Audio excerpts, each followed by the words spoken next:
Assalamualaikum warahmatullahi wabarakatuh. Selamat pagi anak-anak kelas 4. Semoga tetap sehat ya, tetap semangat dalam belajar hari ini dan tetap menjaga protokol kesehatan dan juga terus berdoa agar kita bisa sekolah, kembali ke kelas masing-masing, kembali ketemu dengan teman-teman yang kita rindukan. Amin ya rabbal alamin. Nah, pada kesempatan kali ini Ustazah akan menjelaskan materi fikih yaitu tentang sholat Idul Adha. Nah, sebelum pembelajaran dimulai, mari kita berdoa terlebih dahulu agar pembelajaran hari ini berjalan dengan lancar dan juga bermanfaat untuk kita semua. Amin ya rabbal alamin. Berdoa dimulai. Ila hadratin Nabil Mustafa Sayyidina wa Habibina Muhammadin sallallahu alaihi wasallam wa ila arwahi alihi wa ashabihi wa azwajihi wa dzurriyyatihi wa ahli baitihi ajmain syai'ulillah lana waluhumul fatihah.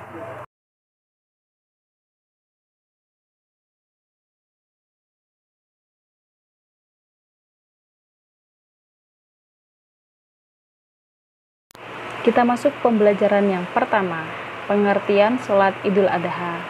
Nah, apakah yang dimaksud dengan sholat Idain? Tahukah kamu tentang sholat Idul Adain? Nah, Idain ini yaitu berarti dua hari raya, yaitu Idul Adha dan juga Idul Fitri. Seluruh umat Islam menyambut dua hari raya tersebut, sholat Idul Adha dan juga hari raya Idul Fitri. Nah, sholat Idain atau sholat 2 rakaat hari raya ini hukumnya sama-sama sunnah muakkad. Nah, atau sunnah yang dianjurkan. Kemudian sholat Idul Adha dilaksanakan pada tanggal 10 Dzulhijjah. Bagi yang ibadah haji, tanggal tersebut melaksanakan lempar jumroh Aqobah setelah wukuf di Arafah. Nah, kemudian bagi yang tidak melaksanakan ibadah haji, maka dianjurkan melaksanakan sholat Idul Adha dan menyembelih kambing atau hewan kurban seperti unta, sapi, kerbau, dan juga kambing.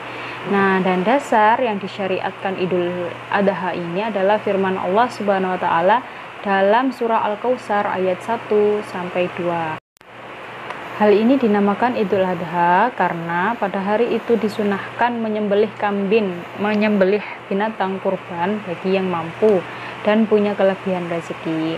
Penyembelihan hewan kurban ini dilaksanakan dalam rangka untuk pendekatan atau mendekatkan diri kepada Allah Subhanahu wa taala. Pembelajaran yang kedua yaitu hal-hal yang disunahkan sebelum sholat Idul Adha. Nah, sebelum mengerjakan sholat Idul Adha, alangkah baiknya kita melakukan hal-hal yang berikut. Yang pertama yaitu mandi terlebih dahulu, dipastikan mandi, wangi, dan juga bersih. Jangan sampai ketika bangun tidur kita langsung melaksanakan sholat Idul Adha. Karena ini adalah hari raya, maka sholatnya pastinya berbeda dengan sholat sunnah yang lain. Kita pasti semangat bangun pagi untuk sholat, maka harus bersih-bersih dan mandi. Yang kedua, memakai pakaian yang paling bagus yang kita miliki atau pakaian putih. Ingat ya, bukan pakaian yang baru, tapi pakaian yang paling bagus yang kita miliki. Meskipun tidak baru, itu tidak apa-apa. Dan disunahkan berwarna putih atau mukennah yang berwarna putih. Itu juga selain kita mendapatkan pahala, maka kita juga akan terlihat seperti bersih kembali atau lahir kembali. Yang ketiga, tidak dianjurkan makan sebelum berangkat ke masjid. Ini perbedaan dari sholat Idul Adha dan juga Idul Fitri ya. Sebelum berangkat, jika Idul Adha kita dianjurkan tidak makan. Tapi kalau Idul Fitri kita disunahkan untuk makan terlebih dahulu. Kemudian yang keempat, memakai wangi-wangian. Yang pasti sudah pakaiannya yang paling bagus, kita sudah mandi, dan pastikan juga kita memakai wangi-wangian agar mendapatkan pahala yang disunahkan karena kita memakai wangi-wangian. Kemudian yang kelima, melalui jalan yang berbeda ketika berangkat dan pulang. Misalnya kalau pulang lewat gang depan, pulangnya bisa lewat gang belakang, misalnya seperti itu, atau pulangnya lebih jauh dan pulangnya lebih dekat, berangkatnya bisa ambil jalur yang paling dekat, itu juga bisa. Yang keenam, mendengarkan khutbah Idul Adha dengan khusyuk dan tenang. Kita dengarkan terlebih dahulu sampai selesai, sampai berdoa juga kita harus dengarkan. Yang ketujuh, mengumandangkan takbir. Setelah sampai di masjid, usahakan kita tidak bermain HP, kita bercanda dengan teman-temannya, tapi usahakan juga kita mengikuti bacaan takbir, kita terus berzikir kepada Allah, tasbih, takbir, dan juga tahmid. Nah, itu tadi penjelasan hari ini tentang pengertian sholat Idul Adha dan juga hal-hal yang disunahkan sebelum sholat Idul Adha. Di sini selanjutnya kalian mengerjakan tugas yang akan saya bacakan soalnya. Kalian bisa menjawab di buku tulis. Soal nomor 1.